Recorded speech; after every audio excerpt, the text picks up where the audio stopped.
Bismillahirrahmanirrahim. Perkenalkan, nama saya Dias Muhammad Azril Nasution, dan kali ini saya akan mempresentasikan atau akan membedah poin-poin penting yang ada di buku seri buku Tempo, G, dan surat-surat yang tersembunyi. Buku jurnalisme naratif ini menurut saya cukup menarik karena mengangkat transisi emosional dan intelektual seorang Soe-Hoo-gi. Buku ini membongkar dokumen-dokumen pribadi Gie yang selama puluhan tahun sempat dilarang terbit oleh kakaknya sendiri, Arif Budiman. Nah, ada 4 aspek penting dari buku ini yang bakal saya bahas satu persatu. Poin pertama, asal-usul dokumen surat yang tersembunyi. Aspek pertama adalah asal-usul dokumennya. Surat-surat jadi ruh. Buku ini bentuknya adalah ketikan rapi di atas kertas kuarto yang menguning. Dokumen ini dulunya disimpan oleh Yosep Adi Prasetyo atau Mas Stanley yang didapat langsung dari Arif Budiman kakak Gie. Pertanyaannya, kenapa Arif Budiman sempat melarang surat-surat ini buat dipublikasikan? Jawabnya, karena isinya terlalu belak-belakan di surat itu. Gie nggak cuma nulis analisis politik yang tajam, tapi juga kritik personal yang sangat pedas. Arif khawatir kalau surat itu terbit waktu itu bisa memicu konflik dan bikin masalah buat teman-teman perjuangannya Gie di era Orde Baru. Yang poin kedua, sisi melankolis dan kerapuhan Gie. Masuk ke poin 2, sisi melankolis dan kerapuhan Gie. Kalau selama ini kita kenal Gie sebagai singa podium atau demonstran yang garang, surat-surat pribadinya justru membongkar sisi dia sebagai manusia biasa.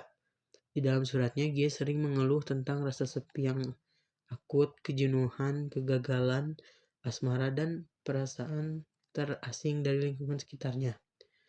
Di sisi kelihatannya baik, konflik antara idealisme dan realita, di suatu sisi dia harus tampil kuat memimpin gerakan mahasiswa.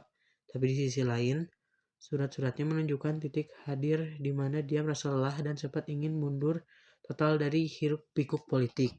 Yang ketiga, keterangan integritas pasca 1965. Nah, kita tahu Gie adalah salah satu orang yang menuntut pembubaran PKI. Tapi uniknya di buku ini mengupas tuntas integritas moral Gie yang menolak keras aksi pembantaian massal terhadap simpatisan PKI setelah peristiwa G30 PKI.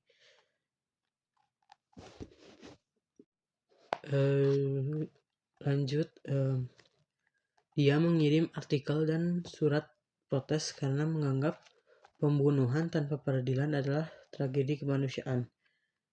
Integritas ini juga yang bikin Gie akhirnya pecah kongsi sama kawan-kawan angkatan 1966. Ketika teman-temannya mulai berkompromi dengan rezim Orde Baru, dapat fasilitas negara dan jadi anggota DPR, Gie merasa kecewa. Sebagai bentuk protesnya yang sinis, Gie bahkan mengirimkan hadiah berupa kosmetik dan bedak ke teman-temannya. Itu sebagai simbol kalau mantan aktivis tersebut sekarang cuma suka bersolek di hadapan kekuasaan. Lalu di poin terakhir, Jalan Sunyi Menuju Sumeru. Nah, buku ini mempertegas prinsip hidup G yang terkenal. Lebih baik diasingkan daripada menyerah kepada kemunafikan. Ketika ruang gerak kritiknya di media massa mulai dibatas oleh sensor penguasa, Gie memilih melarikan diri ke alam. Buat Gie, naik gunung bukan sekedar hobi, tapi pelarian spiritual. Akhir hidupnya pun sangat tragis. Dia meninggal di puncak Gunung Sumeru bersama kawan mendakinya, Idan Lubis, akibat menghirup gas beracun. Peristiwa itu terjadi tepat sehari sebelum ulang tahunnya yang ke-27 yang akhirnya jadi simbolis abadi seorang pemuda yang menjaga kesucian idealisnya sampai akhir hayat. Begitu saja. Jadi kesimpulannya, menurut saya buku ini membuka mata kita bahwa Soe-Hoo-gi bukan sekedar tokoh sejarah yang kaku, tapi juga manusia biasa yang berjuang keras mempertahankan integritas moralnya. Dan banyak Walaupun buku ini sedikit halamannya cuma 100 halaman, namun banyak pelajaran yang bisa saya ambil darinya sebagai seorang mahasiswa. Segitu, cukup sekian presentasi dari saya. Terima kasih.